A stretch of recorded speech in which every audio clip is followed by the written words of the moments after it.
Rock and roll began in the 1950s with Elvis Presley, the king of rock and roll. He, along with other songwriters such as Chuck Berry and Johnny Cash, introduced a new style and era of music. Songs like Johnny Be Good and Hound Dog and Jailhouse Rock and Rock Around the Clock all had something in common, a new take on R&B with a more upbeat, up-tempo style. These songs were mostly geared towards teenagers, and this was the first time any music had taken this approach. One of the main outcomes of this was the decreasing prejudices against the African American community. Black artists such as Chuck Berry and Jimi Hendrix produced some of the most popular upbeat songs of the time. Teens' attitudes were beginning to shift as they saw that they were equal to blacks and began to drop those prejudices.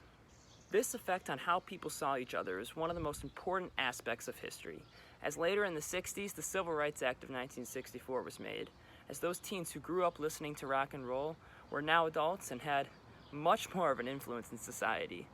Now, there was certainly still a large racial divide during the time, but this new music was a new way to bring people together and not to tear them apart. Now we're going to take a look at the instrument that defined rock and roll. In 1946, the brand new electric guitar was introduced by Leo Fender as he created the very first electric guitar called the Fender Esquire.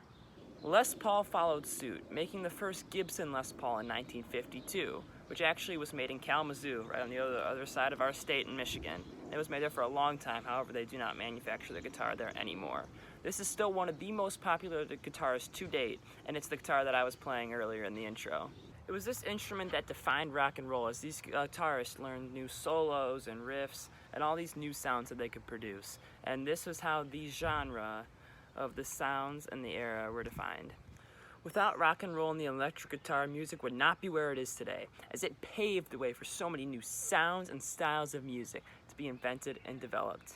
Thank you for listening, and now enjoy a few sounds from Elvis. You ain't nothing but a hound dog.